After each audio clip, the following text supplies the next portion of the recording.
November 1923. Berlin. A man walks into a bakery with a wicker basket overflowing with billions of marks. He leaves the basket on the sidewalk for a second. When he returns, the money is still there, but the basket is gone. This isn't just an anecdote about inflation. It's a symptom of a psychic hemorrhage in Weimar Germany. The connection between effort and reward, the very foundation of human sanity, didn't just break, it evaporated. Welcome to Psyche of Power. Today, we are moving beyond the dates and battles. We are performing a forensic psychological autopsy on the Weimar Republic. We're going to explore how a nation's collective ego was shattered, and why, when the self dies, the strongman is born. Most historians say Weimar died because of the economy. I'm here to tell you it died because of a concept called terror management theory. When your reality becomes a hallucination, your brain doesn't look for logic. It looks for a father figure. It looks for a cage. Act 1, the liquidation of reality. To understand the collapse, we have to start with the stab in the back myth, the Dogstos legendi. Psychologically, this wasn't a political lie. It was a massive cognitive dissonance defense mechanism. Imagine being told you are part of a master race, an invincible empire, and then losing overnight. The ego cannot process that kind of defeat. To protect the self-image, the mind creates a scapegoat. If we didn't lose on the battlefield, we must have been betrayed at home. Internalizing failure leads to depression. Externalizing it leads to rage. Then came 1923, hyperinflation. This is where the psychology gets truly dark. Money is more than a medium of exchange. It is a symbolic buffer. It tells you who you are in the hierarchy of existence.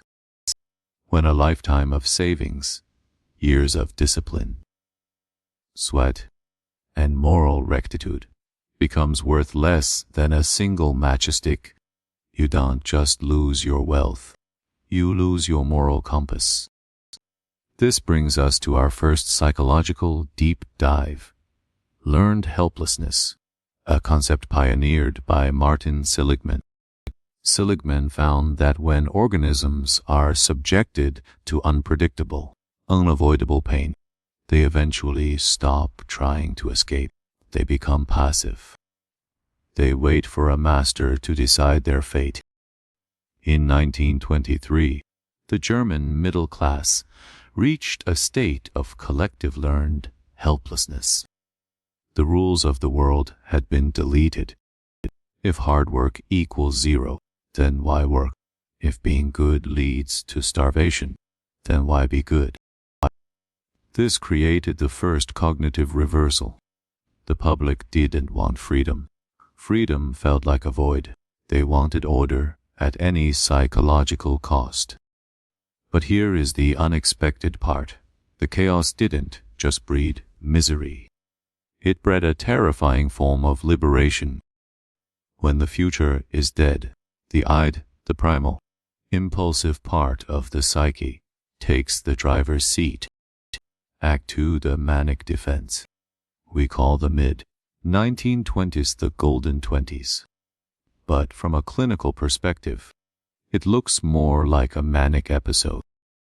Berlin became the world capital of hedonism. Anything went. Gender fluidity. Drug use. Avant-garde art that spat on tradition. Historians often celebrate this as a peak of liberalism. But look closer. It was a flight from the self. When the super-ego, the internal moral judge, is crushed by societal collapse, the idea explodes. This is a classic trauma response, dissociative hedonism. It was a dance on the lip of a volcano. They weren't enjoying life. They were distracting themselves from the fact that their world had no foundation. This leads us to our second psychological concept, the narcissism of small differences, a term coined by Sigmund Freud. Freud argued that it's not the vast differences that cause the most intense hatred, but the small ones. Berlin's Golden Age created a massive psychological rift between the urban liberals and the rural traditionalists. For the farmer in Bavaria, Berlin wasn't a beacon of progress. It was Sodom and Gomorrah. It was a threat to his very identity. When a society loses its shared reality, it enters a state of hyper-polarization. Each side stops seeing the other as human. They see them as an infection. In this void of meaning, people didn't need policy. They needed a coherent narrative. They needed to feel like they were part of something eternal again. And here is the cognitive reversal of Act 2. The very freedom of the 1920s is what made people crave the iron fist. Too much liberty, when paired with economic insecurity, feels like anomie, a state of rootlessness that the human psyche cannot endure for long. Then, the music stopped. 1929. The Great Depression. Act 3. The Return of the Father. If the 1923 inflation was a nervous breakdown, 1929 was total ego collapse. This brings us to the most powerful psychological framework for understanding Weimar's Germany. Terror Management Theory, TMT. TMT suggests that when humans are reminded of their mortality and the fragility of their culture, they cling desperately to worldview defense. They seek out leaders who promise immortality through the group, I may die, but the nation will live forever. The NSDAP didn't win because of their economic plans. They won because they offered a psychological shelter. They took the humiliated, learned helpless German man and told him, "You are not a failure. You are a hero in a cosmic struggle." Let's talk about the psychology of the orator. Hitler didn't speak to the prefrontal cortex, the logical brain. He spoke to the amygdala. He used repetition, rhythm, and the binary logic of use vs. them. In a world of terrifying complexity, he offered deadly simplicity. This leads to the third cognitive reversal. The German people didn't lose their morality. They traded it. They traded the burden of individual choice for the comfort of collective obedience. This is what Erich Fromm called escape from freedom.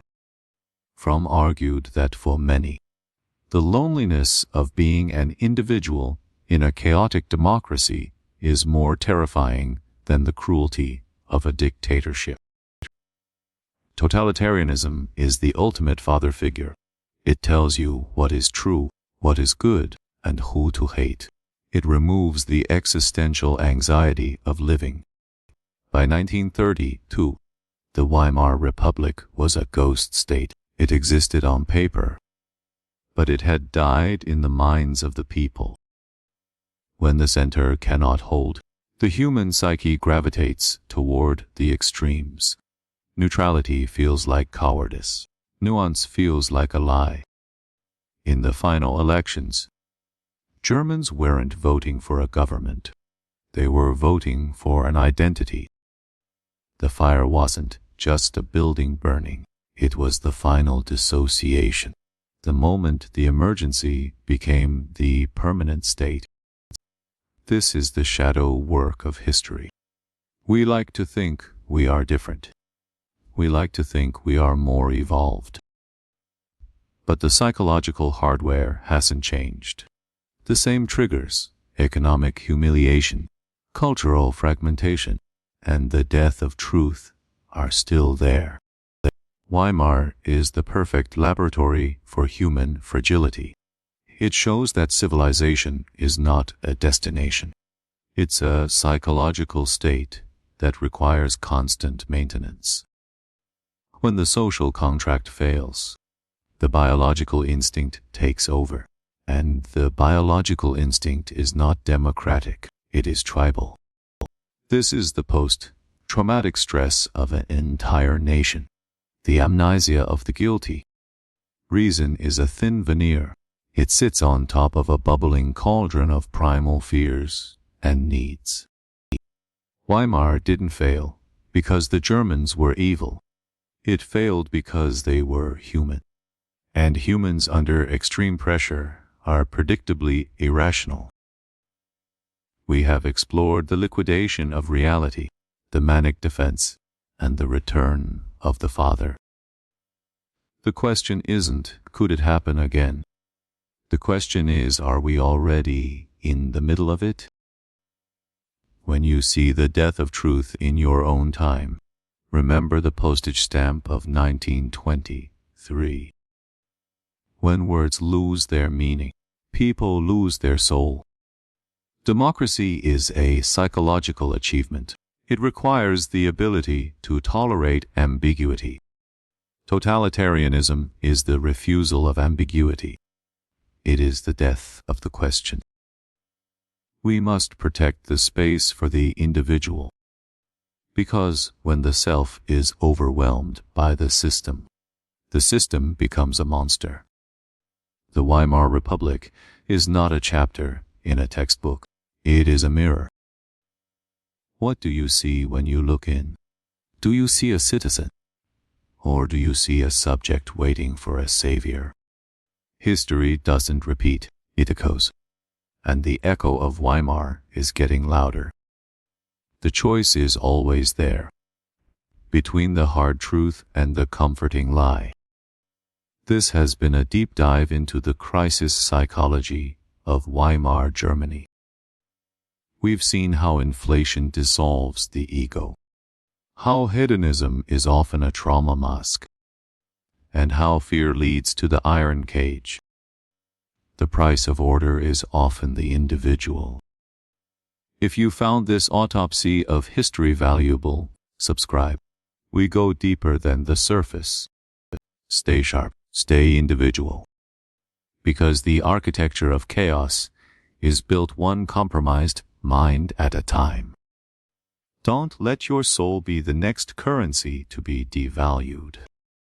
This is Psyche of Power. See you in the next deep dive.